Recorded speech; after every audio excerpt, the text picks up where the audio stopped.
With all the problems going on in Major League Baseball, I've got the greatest story that I heard over the weekend. We're going to talk about that. Also, so much stuff, so many questions, so many problems going on with college football. I guarantee you I've got the answer that fixes it all and gives us a great college football season. Lastly, ESPN comes out and announces their new Monday Night Football team. I'm going to tell you who it is and what I think about that. This is the show that helps you be smarter than your friends when it comes to sports. Let's get it started. You're tuned in to the hottest sports analysis of the week with your hosts Ron Dolbeck and Chris Roberts. And now, here's the first round.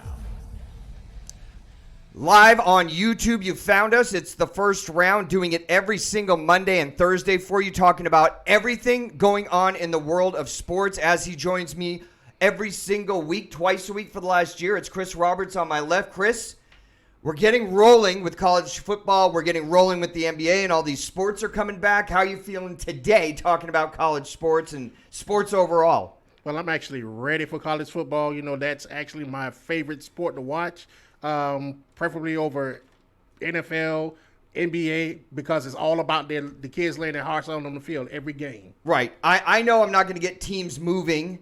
I'm not going to have free agency problems. We're starting to get that transfer portal nonsense that I don't know that I like with guys transferring. That's kind of a little college free agency. I think that tarnishes.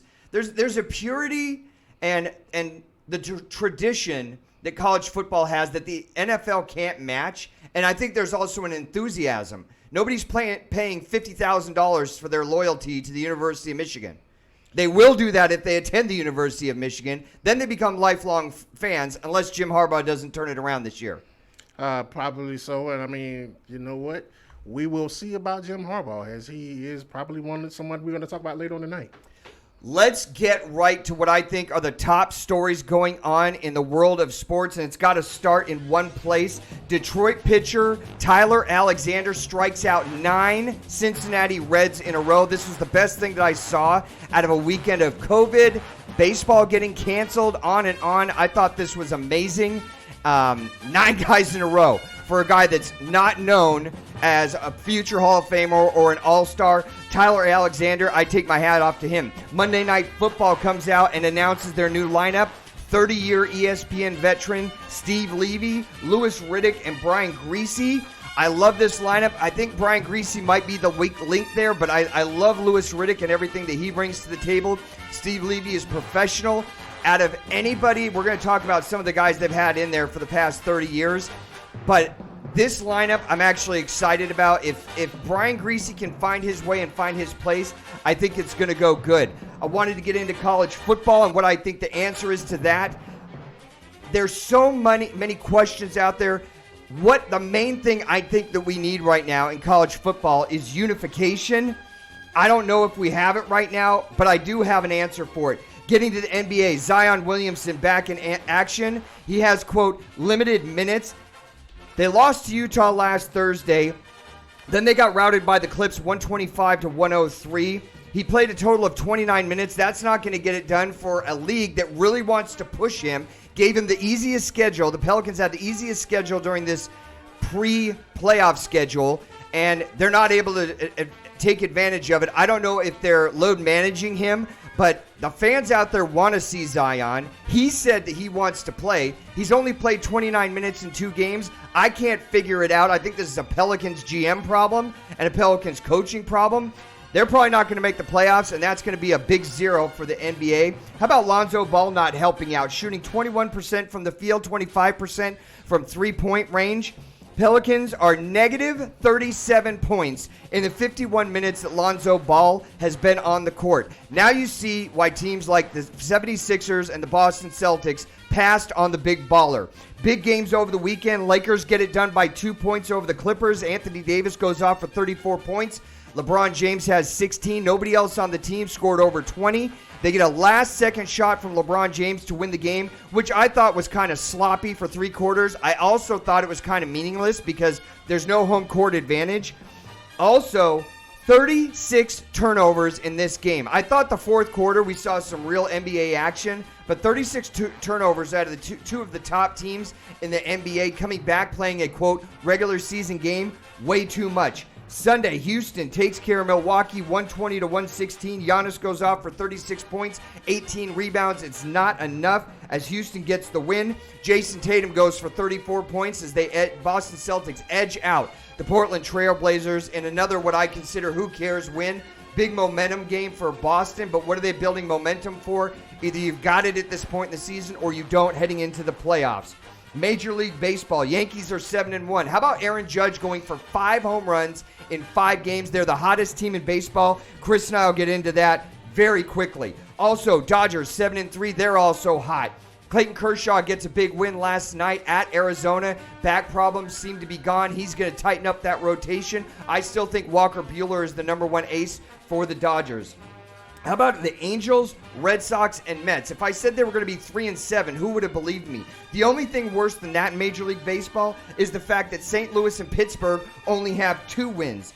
Yoenis Cespedes he walks out on the Mets. Doesn't talk to his manager, doesn't talk to anybody in upper management, doesn't talk to anybody on the team, doesn't even tell his agent, packs up everything in his hotel and leaves the team and saying he's not coming back. You know, this guy has been more problems than he has been an asset for the Mets. I say you drop this guy in the East River somewhere and just eat it on the contract. He is more of a liability than he is an asset. Don't let the door hit you on the way out. Yoenis. Shohei Ohtani, comes out yesterday after a poor performance in the second round where he walked 5 guys consecutively. He said he had discomfort in his arm. That's probably because he's been lit up in his first 2 games back as a starting pitcher. I think the experiment is over with this guy. Put him in as a hitter. He's not even doing well as a hitter this year, but I think he's got potential. He's batting 148 right now with 2 home runs. COVID. Cards come out, St. Louis, and say the 6 people on their traveling team tested positive. That's not even the worst news for MLB, who can't seem to get out of their own way and figure something out at a time where we absolutely need them to. The season is being threatened with being ended. They've missed 25 games so far due to COVID. That's way too much. NFL news. Roger Goodell comes out with the league offices and hands down an 8-game suspension to Antonio Brown from last season. There's a couple teams out there that might be interested in him. We know that Lamar Jackson from Baltimore has been putting up billboards, FedExes, skywriting, waving his hands saying he wants him on the team. I don't know if that's a good move. Seattle, there's also noise around the Seattle Seahawks that they might be interested. How about the Saints, the New Orleans Saints, renting out 4 floors at the Lowe's Hotel in New Orleans and helping to create a optional bubble for training camp. I think that might be a good idea. XFL news. How about Dwayne "The Rock" Johnson? Red Bull Capital and Danny Garcia go in for $15 million to buy out the XFL. This is something that hasn't worked 2 times in a row. I know XFL people and Mr. McMahon will say, well, COVID hit us. I saw the momentum building. We saw half-filled stadiums. There was some interest there. Dwayne "The Rock" Johnson has got it in his lap now for $15 million. We'll see if they can turn that around. Dennis Miller, Boomer Esiason, Mike Greenberg, Jason Witten, Booger McFarland, John Gruden, and Tony Kornheiser for 2 years. What would that list mean to you? It's the guys that have been in the booth for Monday Night Football over the past 15 years and haven't worked out. They've got Steve Levy, Brian Griese, and Louis Riddick, like I said at the top of the show. I like those guys in the direction they're going. And that is everything going on in the world of sports right now, Chris. Out of that, we're having a huge college football show. But what stood out to you out of the top headlines this weekend in sports? Well, what stood out to me was the 9 strikeouts. That's something that seems like it's very rare that you see someone strike out that many batters back to back that way. Yeah, in a row. Yeah. And I've never even heard of this kid. Tyler Alexander struck out 9 Reds in a row. I think that's a pretty amazing thing. We want to thank everybody watching out there, our over 500 subscribers. Do us a favor right now. Hit the subscribe button if you're watching. Hit the notification button. It lets you know every Monday and Thursday when we post new videos here on YouTube. We want to thank everybody that's subscribing. We want to thank you right now for watching. You've got a lot of entertainment choices out there. We appreciate you choosing us every Monday and Thursday night here in the first round with me and Chris. Put a lot of effort into the show. We want to make it entertaining, and the set looks a lot better than last week. We're doing a big college football show. Got a lot of helmets out here. Some of them are going to be doing better than last year, I think. Yeah. And we're going to get into all the college football stuff. Let's talk about Monday Night Football. They bring on Louis Riddick and Steve Levy, Brian Greasy. I like the first two names on there. Steve Levy's a 30-year-plus professional at ESPN. Louis Riddick, I love his commentary. I think he's an A-plus guy. Been talked about for several NFL GM jobs, has gotten passed over, most recently the Giants. I thought he'd be a great fit there, but I love what he does on Get Up on the mornings and his NFL commentary on NFL Primetime. What do you think about this lineup moving forward? Because for the last 15 years, I named off about 20 guys that have been in and out of that set, and they haven't been able to make it work. I like this right now. I give this a B+. Yeah, I give it a B+. I like Steve Levy and as well as Louis Riddick because they both bring that professionalism, the attitude to the NFL, and the only person that I would have loved to see actually get in the booth to actually probably rival CBS was I would have loved to see Peyton Manning probably get in the booth instead of Bob Greasy. Oh, instead of Brian Greasy. You know Brian what? Greasy, Peyton yeah. Manning would be a good fit. He hasn't done anything really in the booth, but he did host the ESPYs. Right. He has done 9 million commercials. Who has more commercials post-retirement, him or Shaq? Oh, gosh. I mean, between the two of those guys, you could fill your house with a lot of products and probably never leave. Yeah, probably so.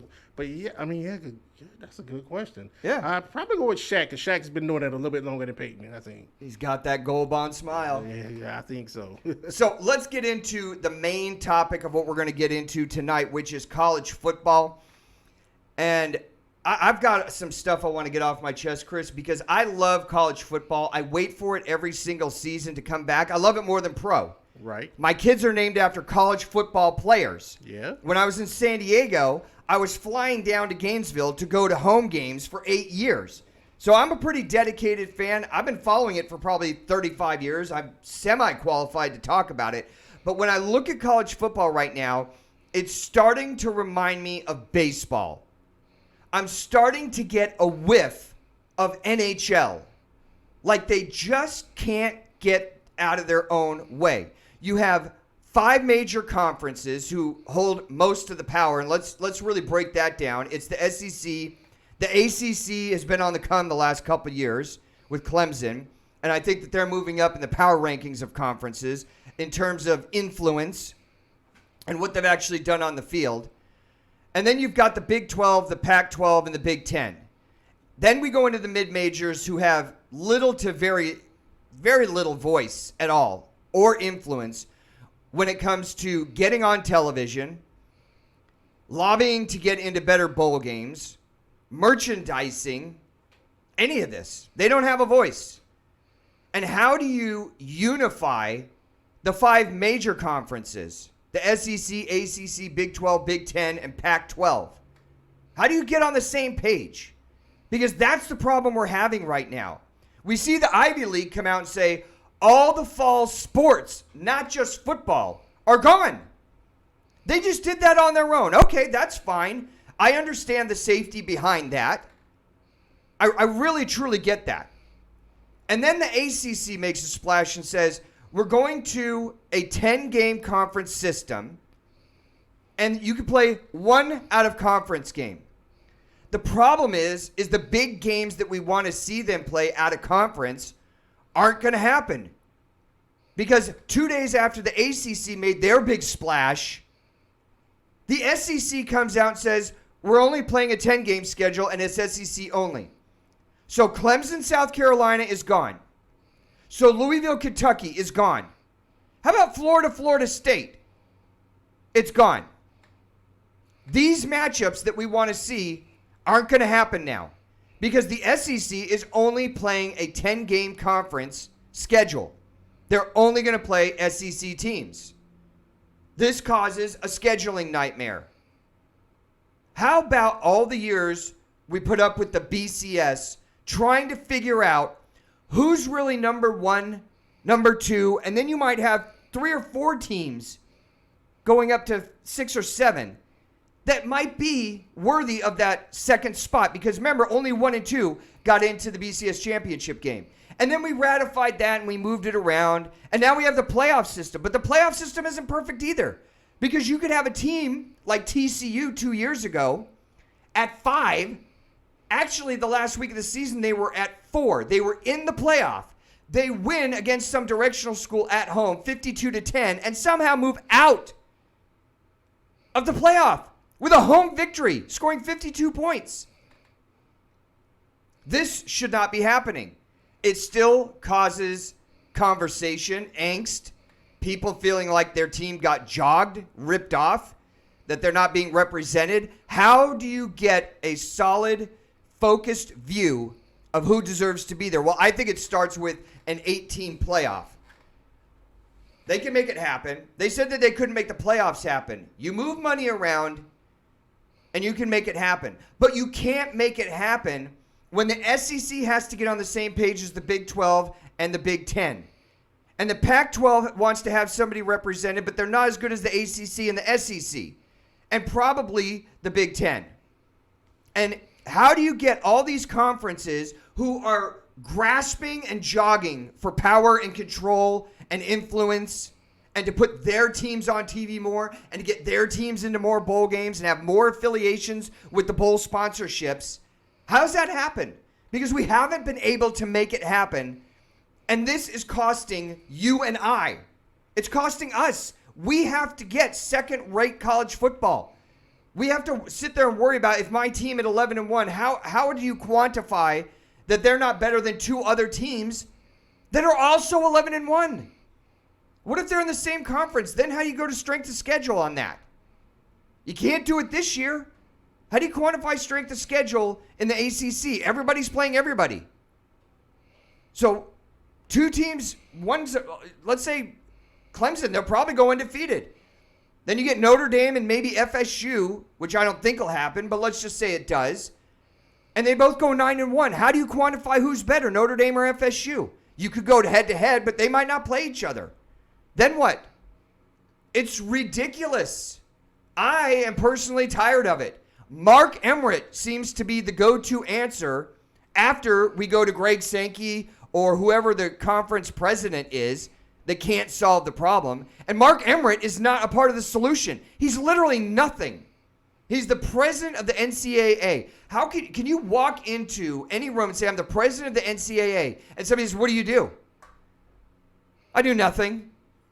I don't help promote NCAA. All I do is act as a golden key token disciplinarian, and I hand down suspensions. And usually it doesn't even get to him handing down the suspensions. It starts at a school level. And all of the rules are different. So different schools can hand out whatever they want. And maybe the conference president will get involved. Maybe not.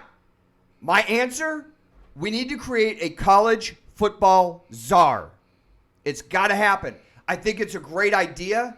I think it unifies the 5 major conferences. And part of his job will also be integrating the mid-major schools to financial revenues, the licensing of their athletes and bringing in revenue that way, more promotion and getting them on Thursday night games, Friday night games that we're seeing more and more on ESPN. I think that the big things that a college czar would do, the major points would be unify the 5 major conferences. It's got to happen. Right now, it's a 5-headed monster, and they all act independently, reaching and grabbing for time on the TV, reaching and grabbing for influence, reaching and grabbing to get their teams into bowl games and build alliances with the sponsors of those bowl games. So we got to unify the 5 conferences. Also, integrate and build market share for the mid-majors. You can't just leave them out of it. They're a big part of college football. And believe it or not, more people graduated from mid-majors than from the 5 major conferences. So there's a lot of money out there that speaks very loudly. We got to find a way to integrate that. How about streamlining the current bowl system? No one, frankly, cares about the December 14th Poolin Weed Eater Bowl in the Alamo Stadium in San Antonio there with 2 directional schools. And what I really hate is about the first 15 bowl games, there's about 10,000 people there. I don't want to turn on another bowl game and see Ford Field with 15 to 17,000 people and it's Eastern Michigan and the Chippewas going at it. I don't want that. That's not good football. I don't like seeing all the empty seats. I mean, how hard, if you've watched the last couple of years, have these directors of the games had to just get like close-in shots of like 16 or 17 people in the fan base or the band? Because when you do a wide pan shot, you see how empty the stadium is. We need a college football czar. Chris, what are your thoughts on my solution to cleaning up all the errors going on right now with college football? Because we don't know if we're going to have a season. We don't know the schedule for the SEC, the Big 12, and some of these other conferences. We don't know if it's going to be a full season. The SEC says they're going to start on September 27th. Everybody else is starting on the 5th. Some conferences aren't starting at all like the Ivy League. I'm proposing one guy in charge, a czar. He's got to answer to the people that vote, the 15 members that vote on the playoff. But he should have a good amount of power to fix this kind of stuff. Your thoughts? Well, I mean, I think they do need a czar. They do need someone that's kind of like the commissioner that's kind of over college football. I mean, as you brought up the issues, you have the SEC that's playing a 10-game season. You have the ACC that's playing an 11-game season. With another game open for. Have another game open to play an out-of-conference game. So, we need to have everything be on equal footing because, the fact that you have the SEC playing 10 games, well, if someone goes 10-0 or 9-1 as you stated, right. I mean, who gets that playoff shot? Right. How are you going to devise who goes to the playoff or who goes to the SEC championship? And I think a lot of the concerns that I brought up aren't just COVID related. Right. They're not. What about that 5th and 6th team that has a right and deserves a shot? You could have 3 or 4 deserving teams at that number 4 playoff spot. Right. So how do we quantify it? We just leave it up to the 12 or 15 people in that room, and it's very arbitrary, and then every year we get the same thing. We get interviews from the people saying, well, what happened in the room? What were you guys discussing? Well, we look at a lot of different categories. We look at straight. No, I want to know exactly. We got to get this down, quantify this down a little closer. Right. So we have a good idea of why one team at 11-11 beat out another team at 11-11. It can't just come down to strength of schedule. And I honestly, one of the biggest things that this czar has to do is we've got to go to an 8-team playoff. That solves it. Nobody out of the top 10 should deserve to win the national championship. I don't believe that. The national championship should be for the 4, 6, or 8 best teams. Now, if once in a while that number 8 sneaks in and wins it, so be it.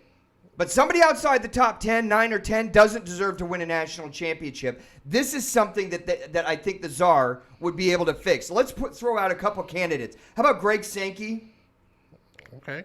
He's in charge of the SEC right now, 51 years old. He created the Student-Athlete Engagement, expanded Student-Athlete Leadership Councils. He's done a lot with propping up the SEC with commercialization, with after all the realignment with bringing in Missouri, bringing in Texas A&M. I know Mike Slide was still there, but he was one of the cornerstone guys that was pushing and promoting everything for the SEC, which I still think is the top, not just because they win on the field. They just do everything better in the SEC. I think Greg Sankey would be a great candidate. Oliver Luck is out there also. Yeah, I mean, he's also a great candidate, and he does have that executive experience. I mean, he was over the XFL, I mean, until recently. Right. And, I mean, he, again, also director of athletics at West Virginia, sorry. Right. Son played at Stanford. Stanford. Son played for the Colts.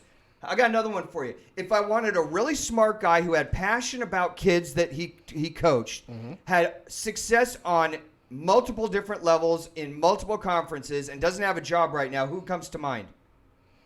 Multiple conferences. I don't want to. How about Urban Meyer? Well, he's out there. Now, I know the voices out there, the internet just went nuts, and they're like, he wants to go to Notre Dame. Why would Urban Meyer not be a good candidate?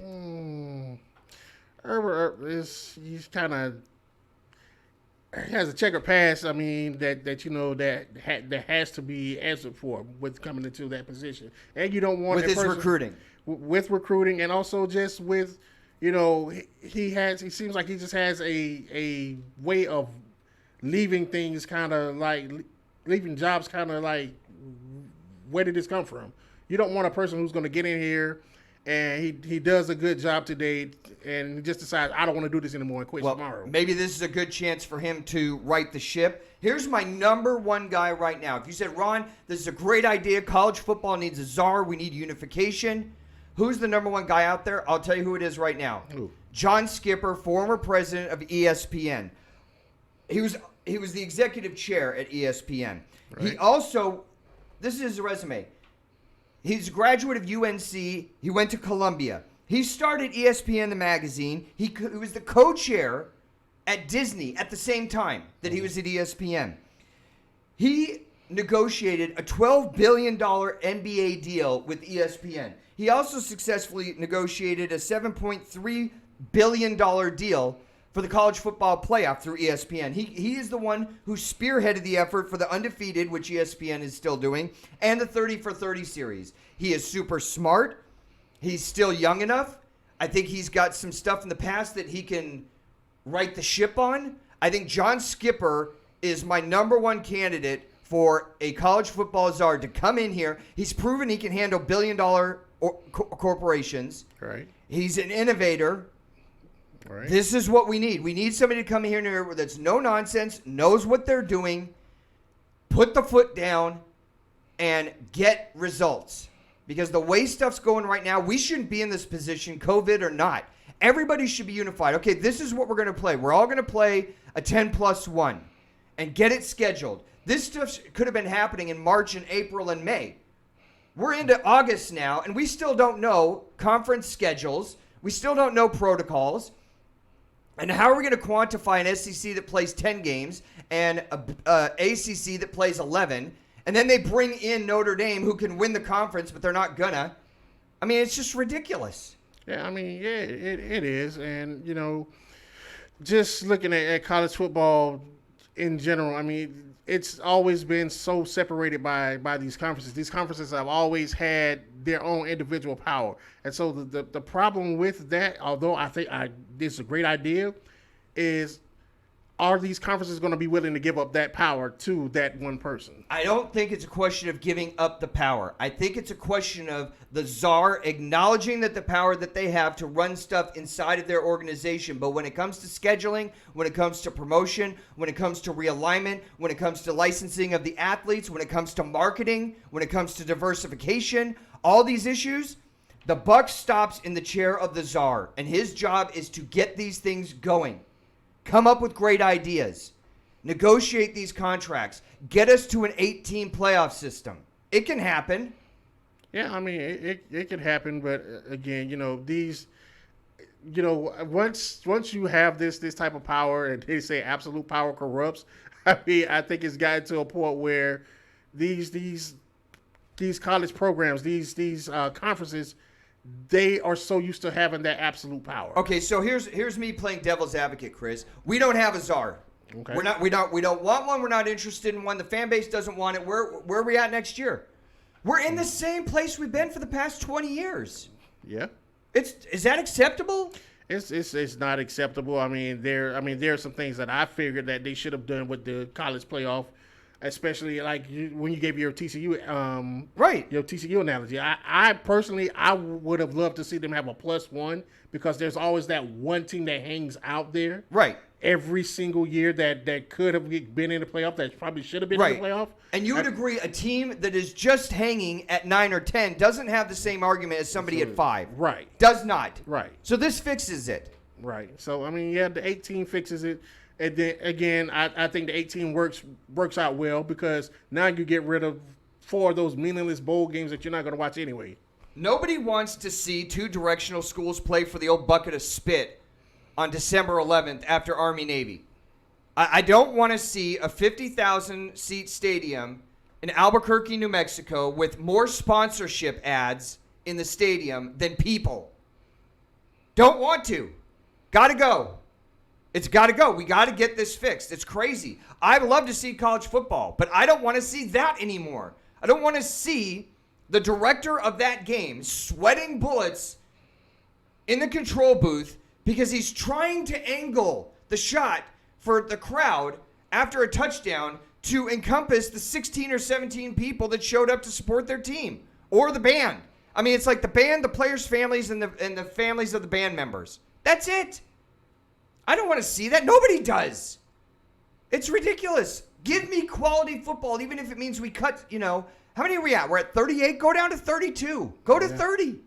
And just give me better games. Speaking of better games and competition, it's time for us to break down our top teams in college football as we have them ranked, starting from 1 to 7, and then we'll have a second tier of teams. And for me, it has to start with my number 1 team, Clemson. The Clemson Tigers, coming off a loss to LSU in last year's national championship game. I mean, that LSU team last year was probably one of the best teams I've seen in 35 plus years of watching college football, and I'm only 21 years old. Trevor Lawrence is coming back. Travis Etienne is coming back, but I don't even think those are the two most important people on the team. I think Dabo Swinney and defensive coordinator Brett Venables are two of the most valuable players on that team. And you're in a super down ACC this year. So the toughest team that they're going to have to play is probably Notre Dame. And I think they'll mow through Notre Dame. It'll be a great game. But, who else is going to be tough? FSU is rebuilding. Wake, North Carolina State, Louisville. We can go down the list. North Carolina might be a good team. They showed some promise last year under Mac Brown. But they're not going to be dominant. Nobody in that conference is going to be dominant. I think Notre Dame is going to be a good team, hovering in my top 10 to 15, 18 range.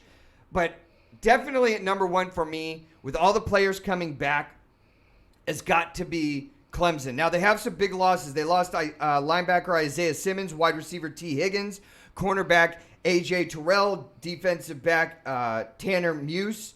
And then they lost in that transfer portal, which I can't even get my head around. I don't think it's good. I think they should get rid of it. TJ Chase, wide receiver, who is a 5-star guy when he got recruited, so they lost him through the transfer portal. But I still think there's so much talent there. You have such a great coaching base there. I think Lawrence and Etienne are breakaway players. I think their defense is still going to be solid. I've got Clemson number 1 starting off the season in college football. I agree with you. And just to add, they still have Justin Ross coming back, who is a top-notch wide receiver for Trevor Lawrence. So I agree with you. I have Clemson at number 1. Number 2, I've got Ohio State. I think Ryan Day picked up the mantle that Urban Meyer left for him. I think he ran with it. He's 16-1 overall in games that he's coached so far. He's 10-0 in Big Ten play, including destroying Michigan last year.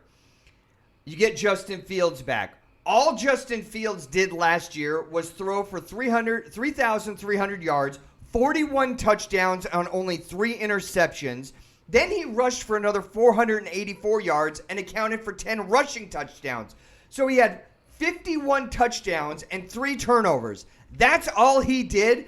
And I don't want to put out a little spoiler alert here. He's my number 1 candidate right now going into the college football season for the Heisman. Also, last year they had J.K. Dobbins at running back. They lose him to the draft. You think, okay, that's fine. They just replace him with Master Teague, who's a more than competent running back. He went for over 700 yards last year, averaged over 5 yards a carry, closer to 6. But then, thanks to the transfer portal, they pick up Oklahoma's number 1 running back, Trey Sermon, who's probably going to be starting over Master Teague. And you have, again, another 2-headed monster. That you bring back Chris Olave at wide receiver, who's more than competent. I think they lost 7 players of their starters on the defense, but at Ohio State, I think you just reload. Their defense was 9th against the rush last year, number 1 against the pass. I think they reload there. I just think that they've got so much talent. Ohio State is right there nipping on the heels of Clemson for the number 1 spot. I've got Ohio State and Ryan Day at number 2. I also have Ohio State at number 2. And just to add on that, they still bring back defensive back Sean Wade to anchor that defense from Ohio State. So that in itself, to me, ranks them as number 2 as well. They've got at Penn State October 24th. That'll be one of the toughest games they have. And then they've got Michigan, who comes calling to the Horseshoe. November 28th. I think that's going to be like a free spot on the bingo board because Jim Harbaugh has proven he can't. I don't think he's got it fixed at Michigan. they're going with a new quarterback. They couldn't do it with Shea Patterson last year. Now you're bringing in a new guy. And in the one game you had to win to salvage the season, you get blitzed by Ohio State at home. I mean, how do you let that happen? But anyway, their toughest game, I think, is going to be at Penn State, October 24th. Number 3 in my rankings has to be the Fighting Sabinators from Alabama, the Alabama Crimson Tide. Do you know you have to go back to 2007 with the Crimson Tide in Nick's first year, where he was pretty much inheriting a mess from Mike Shula, to find the last time that Alabama didn't have double-digit wins in one season? That was his first year. He went 7-6. Yeah, I know. I was at the game in Jacksonville where we beat them. Okay. So by we, you mean Florida State, which you shouldn't be rearing your head about at all right now. I don't see a Florida State helmet up here, and I don't see them in the top 10 last year or 20. But you were saying about Alabama. Yeah, I mean, I got Alabama at number 3. I like the fact that, you have Mac Jones back, but not only do they have Mac Jones, but they bring back Jalen Waddle, who was probably he's a monster. Was probably one of the best wide receivers, if not the fastest wide receiver on Alabama's team last year. Do you guys remember last year in the Outback Bowl when they took on Michigan, who absolutely had a top 10 defense, and Jalen Waddle destroyed them? He's one of my keys coming back. The big losses are Jadarick Wills, Xavier McKinney, Tua Tagovailoa, Jerry Jeudy, Henry Ruggs at wide receiver, cornerback Trayvon Diggs. That's a lot of talent to lose, but that's like every single year at Alabama. So it's like, so what? We don't even care.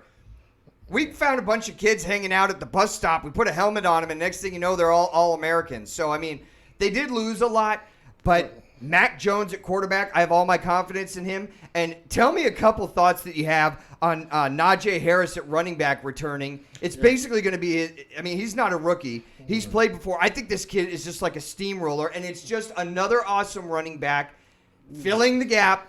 Well, somebody leaves, and he's just the next guy stepping up who's going to be awesome. I mean, he's basically the second coming of Derrick Henry, but on top of that, they still bring back Devontae Smith as well as wide receiver. Yep. And then on top of that, it only gets better on defense because now they bring back Dylan Moses, who actually went out last year with an ACL tear, and he's coming back to lead that defense this year. And not to just keep piling compliments on top of compliments, but if you really want to look at an NFL offensive line, go check out what they're doing at Alabama. They've got 3 seniors there, Chris Owens, Deontay Brown, and Alex Leatherwood.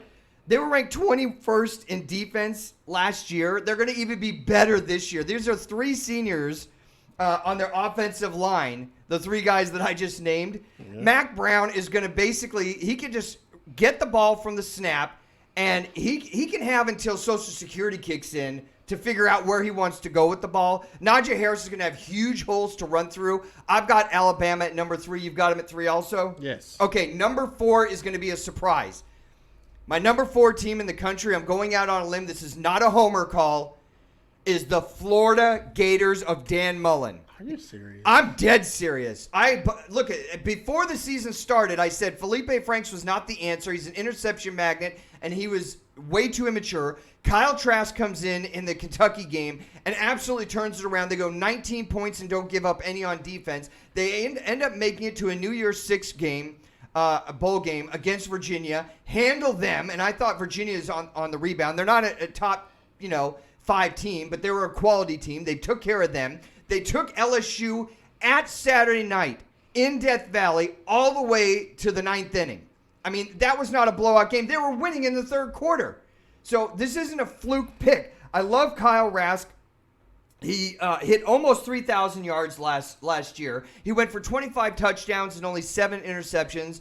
I know that they lost a lot. They lost LaMichael P. Ryan. They lost Jonathan Grenard on the defensive side. They lost C.J. Henderson. They lost Jabari Zanuga on the defensive line. Offensively, they lost Van Johnson, Freddie Swain, most of their wide receiving core. But they've got Kyle Pitts coming back. I love him. They've got Trayvon Grimes, who's 6'5", who runs a 4.5 40 at wide receiver. I'm in love with him. They also have Kadarius Toney at wide receiver. You can line him up at running back, bring him out on screens. I think their offensive line was a question last year. I don't think it's going to be this year. I think their defense is going to be solid. I think they're gaining momentum. And with a slip in Georgia, losing so much last year, I've got Florida as my number 4 team in the country starting the season.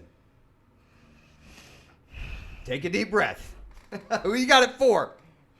Florida. Yeah. You got Florida at 4? Yeah. You! I can't stand you. Yeah. That's why I'm like, are you serious? I'm dead serious. That's what I'm like, really? I mean, I'm believing what they're doing. I'm believing in the Dan Mullen magic. But why you got them so high? Because a lot of people look at Florida at 4 and go, it's a little too high. Maybe 7, 8, or 9. Yeah, we could buy that. 4, it seems like a stretch. No, I mean, when you look at Florida, they bring back so much on. You say they lost a lot in receivers, but I mean, Florida had talent just sitting there. Yeah, just sitting there, just like waiting. And Kyle Pitts was not a joke. He tore apart LSU's defense last year, which I didn't think, frankly, was that awesome. Yeah, I mean, really, when you look at that Florida team, I mean, with Trevon Grimes, and then he's 6'5", he runs a 4.5 40, man. Yeah, I mean, I'm just like. I haven't been excited about Florida in a while, and my kids are named after Florida football players, all wide receivers, and I graduated from there, and I haven't been excited for a while. Right. So now I'm excited. Yeah, so, I mean, you look at what Florida brings back, what Mullen is able to create here at Florida, I mean, and then you look at the slide of Georgia with them losing so much. I know. We're going to get into it, but yeah. Yeah. I still think Georgia's going to be solid, but they lost, half their team. Right.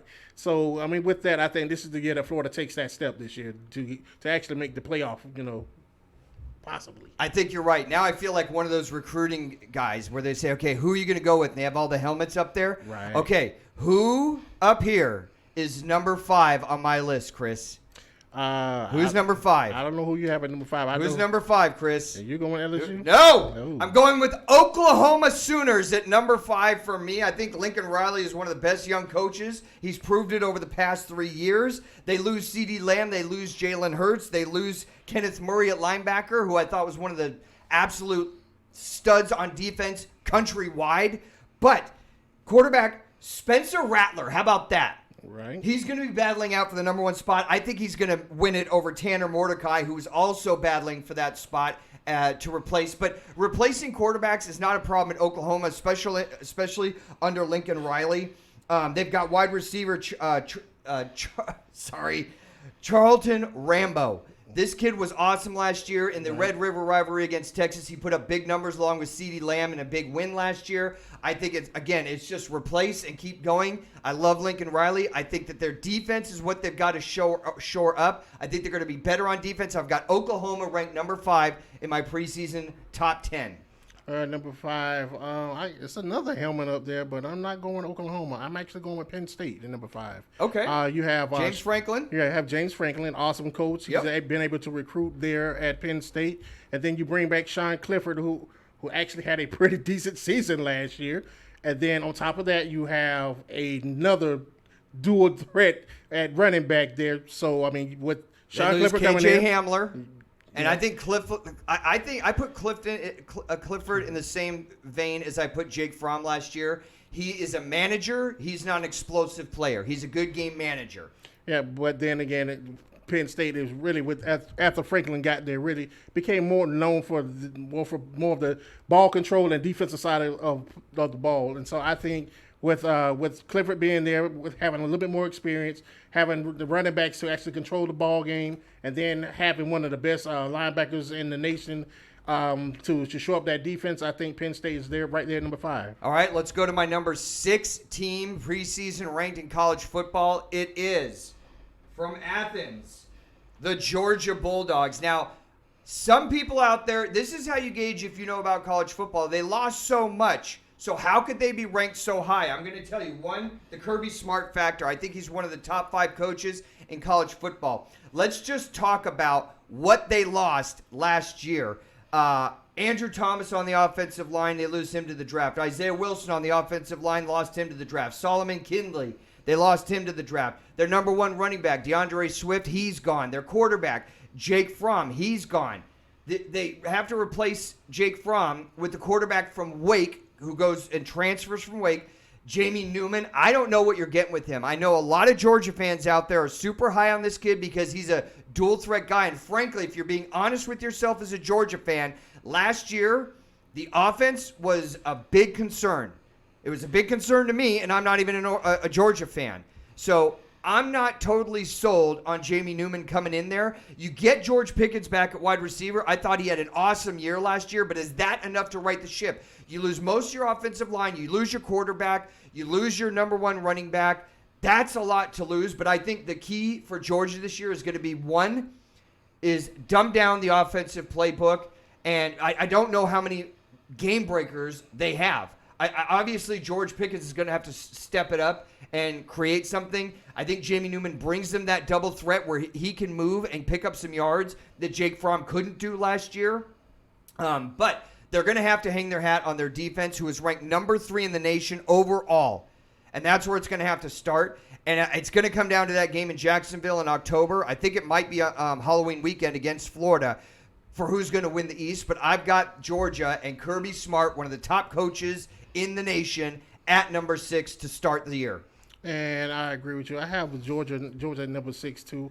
And when it comes down to Georgia, I think it's really going to boil down to is, again, ball control. I mean, yes, Jamie Newman was okay at Wake, but he was hurt a lot last year. So a lot of people, can't ride on Newman being the guy because I don't know what I'm getting. He's injury prone. He does have a strong arm. He can throw the ball down the field, launch the ball.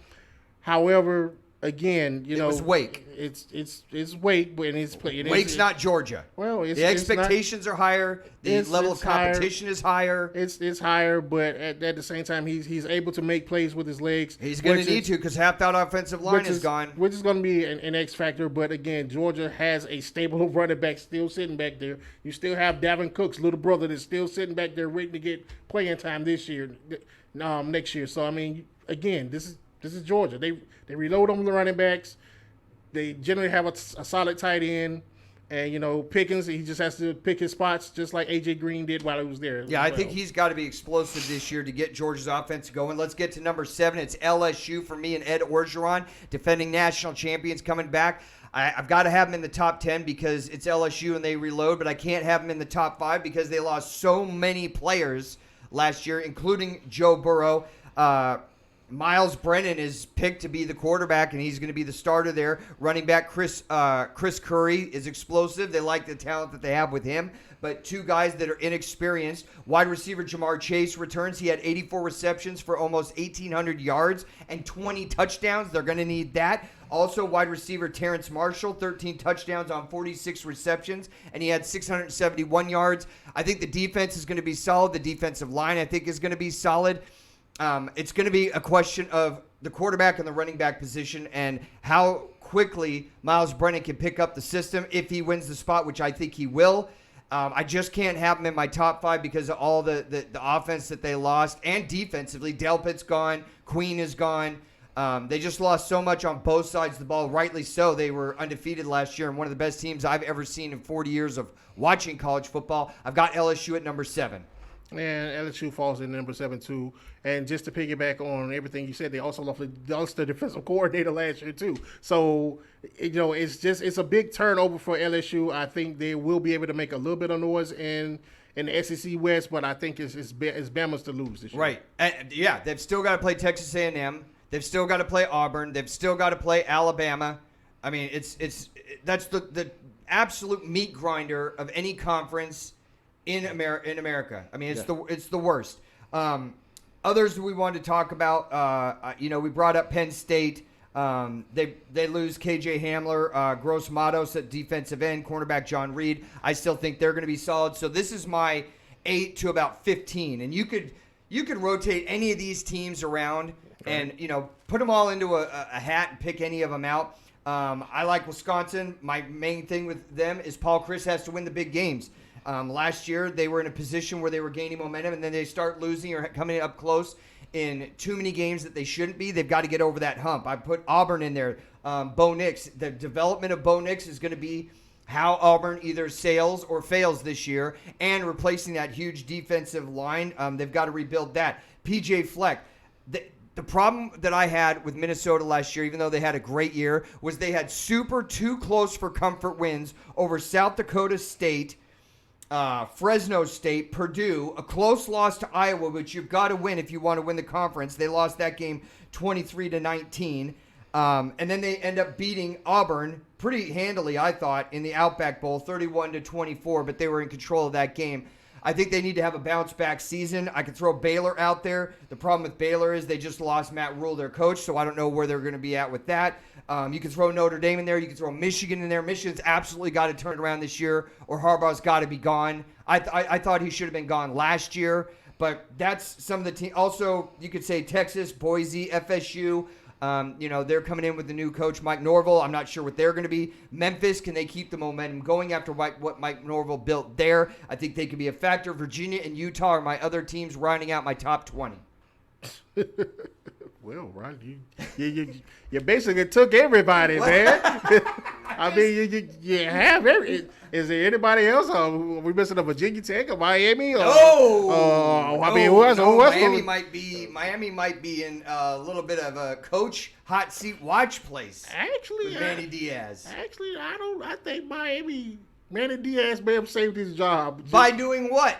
Manny Diaz may have saved his job. I mean, I don't see Miami on the dais. I don't see him up here. I think he might have saved his job this year. I mean, do you see how many recruits this guy just picked up? I don't know. I know what happened last year. Miami's in the top. I think in like the top 7 in recruits this year. Well, that's great. Yeah. So I mean, I think with that recruiting class, with some of the coaching staff that he brought over, I could actually see Miami actually getting up in that top 15 this year. Okay, so any teams that I named or other ones I didn't bring up that you're looking for is like a Cinderella, possibly to have a better season than people are thinking. Cinderella have a not really, because a lot of the little small conferences, they're not playing football. Yeah. So it's kind of hard. Well, I wasn't imagining that one of your teams was going to come out of the Ivy League. Yeah. Did you have Cornell really rising up the charts there? No, I'm sorry, Cornell. Hey, I want to thank all of you watching out there tonight, the first round. We want to thank all of our 500-plus subscribers. We appreciate you so much. Tell all your friends about the first round. Help grow us to epic proportions. You can follow us on Twitter at the first round 1, the number 1. Or reach us here with comments and questions on the show at thefirstraundrd@gmail.com. And we are here every Monday night. We post videos. Thursday night we post videos talking about everything going on in the world of sports. We appreciate your comments and questions and being a part of the show. And having said that, don't forget to smash the notification button. You will not miss any of the videos that we post every single week. Talking about the college football theme. Coaches that we have on the hot seat, and my number 1 and number 2 are coming from the same conference, the same state, the same city, and you could interchange them. And the first one I'm going to talk about is Clay Helton. He went 8-5 last year at USC. He has never brought them back to glory. He had Lynn Swann, the AD, walk out halfway through the season because he was so frustrated. This is what gets me about USC. 79th in the country in recruiting. Can't happen. USC, Hollywood, LA, beaches, TV, blue chip school, history. Can't go 79th. The only thing worse than that is that they were 12th in the Pac-10 or the Pac-12 in recruiting. They were last in their own conference. It can't happen. Clay Helton is so on the firing line right now. I have automatic weapons, nukes, Moabs, mother of all bombs, all with his head in the scope right now. If they don't win every single game by 75 points, he's got to get fired. I can't even imagine how he didn't get fired. And USC throws any amount of money at Urban Meyer last year to hire him. I don't even have a place in my head to understand that. Halfway through the season, I would have fired him. And then I would have knocked on Urban Meyer's door. And the only thing he would have heard is a fleet of dump trucks. And this is what he would have heard. Beep, beep, beep. Dropping off millions and millions of dollars to restore USC to glory. And they kept him on at the end of the year. I don't know how. It's inexplicable. It's unexcusable. And who do you have on your hot seat, Chris? Let's see. On my hot seat, I'm gonna have some surprises on here. I mean, one of my top guys I have on here is surprisingly Jimbo Fisher from Texas A&M. He's on my list. Yes, Jimbo Fisher. Let's see. He's gone 17-9 since he's been at Texas A&M. But not only that, though, he's finishing at 500 in the SEC. You can't do that. Not if I'm paying you $7.5 million, a $75 million guaranteed contract. Yeah, over 10 years. Over 10 years. How do they get over? That's the question why he's on the hot seat. Like, how do you get past Auburn? How do you get past LSU? How do you get past Alabama? You haven't been able to do it. And you're bringing back Kellen Mond. Well, I'm going to tell you why. I mean, right there, you're fired. Well, it's not only that, but he's had some great recruiting classes, but he's gone 1-7 against top 10 teams. Can't happen at $75 million. At $7.5 million a year. No. Yeah. No, I have him past Simmer, definitely. He's on my list. The second guy I've got on my list, I know you're going to agree with, is the hated one, Chip Kelly at USC. How on God's green actual earth does this guy still have a job? All he's done is open up the season last year with a loss at Cincinnati. Then, at home, he loses to San Diego State for the first time in over 25 years. At home. That game wasn't even close. Then they played Oklahoma and got lackluster performance from offensive and defensive side of the ball. They only lost 48-14, though. And the Rose Bowl had twice as many Oklahoma fans in it. I remember this game. We talked about it. Yeah. They had twice as many Oklahoma fans as UCLA fans. You lose to Oregon State 48-31. You lose to Arizona. You get blown out by Utah 49-3. And then in a game where you could salvage any semblance of city pride or possibly your job, and you play your in-town rival, USC, all they did was beat you 52-35. Clay Helton, another coach that should get fired, beats you, who should get fired, 52-35. He's seven wins and 17 losses in his term at UCLA. He has to go. The minute the lights go on in the stadium for the first practice for UCLA, whoever took over for Dan Guerrero, who did a great job in his 20-plus years as AD at UCLA, steps into that position. Your first job is, you're fired. I don't even care. You suck. It's incredible how bad you are, and we can't even make you great again. You're fired. Chip Kelly, fired. Hottest seat I have in college football coaches. Chip Kelly's got to go. Yeah, I have Chip Kelly on my list as well. So the next person I'm going to go with, Kevin Sumlin from Arizona. Okay. He's on Simmer for me. He's on Simmer? Well, let's hear. Okay, here it is. He has gone 9-15 while at Arizona. Okay. He's 5-7 in 2018. Not only does he go 5-7 that year, he goes 4-8 the next year. So he got worse. And that you just can't do that in the Pac-12, especially when you have teams emerging like Arizona State. You have Utah. You have USC, which is better than you for some reason. Oregon. Right. You have Washington. Right. I mean, so you have these teams that Stanford. I mean, you can't have records like that playing against these teams because these teams are actually tough. In a time when the last 2 or 3 years, the Pac-12 has been the worst of the top 5 conferences. Here's my question, though. Who was the last coach at Arizona to win? Ooh. Yeah. There you go. That's a good question. Yeah, exactly. So I think it's really hard to get there's nothing to do out in our city. It's super hot. There's no nature. There's no water. Everything's dry. It looks like Mars. We haven't won since I was a fetus. Please come out and play at Arizona. Now, the Herminator's making it happen at Arizona State, so that makes Kevin Sumlin have less of an excuse. Exactly. But I think they haven't won there in so long. I can't remember the last time they did win there, and it's super hard to recruit there when you don't have a tradition. You got to change the culture of thinking. He obviously hasn't done that, so he's got to be on the hot seat. My next and last guy on my list has got to be, for all our Nebraska fans out there, how about Scott Frost at Nebraska? You thought when you got him out of UCF, you were getting the golden child to come back home and resurrect this program. Absolutely has not happened. First of all, how do you start the season last year with your quarterback, Martinez, being talked about for the Heisman? I mean, that's I can't even say it without laughing. Are you serious? Scott Frost is 9-15 at Nebraska. That is not a comeback. He was 5-7 last year, but the worst part about it, he was 5th in the West. Just in the West, he was 5th. 64th in overall D. That doesn't exactly exude black shirt mentality that they're known for. Right. And this was years ago. I mean, I don't remember the last time they had a top 10 defense.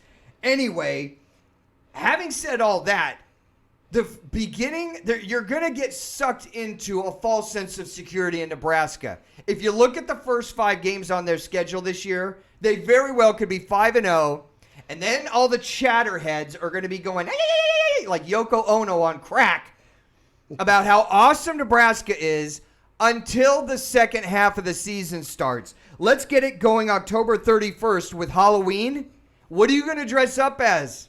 A scared head coach because you got to go and play at Ohio State. Penn State comes calling the next week. Then you go on the road to Iowa. Then you've got Wisconsin. And on November 17th, you finish up with Minnesota.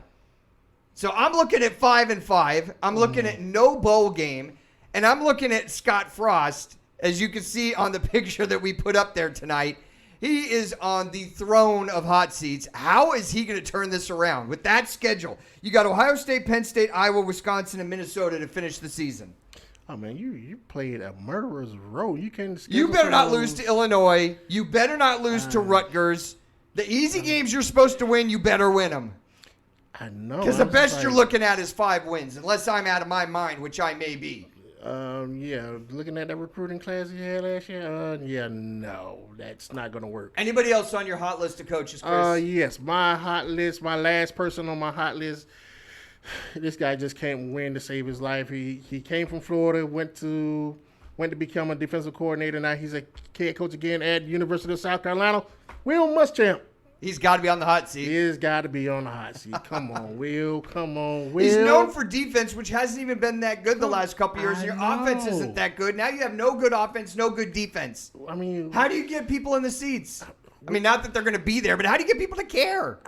I don't know. I mean, how do you go like 8-5 the year before and then drop to 4-8 the next year? It's Will Muschamp. What? Lost here at Florida to Georgia Southern in the swamp. That's how. I remember that game. I wish I can't even discuss it.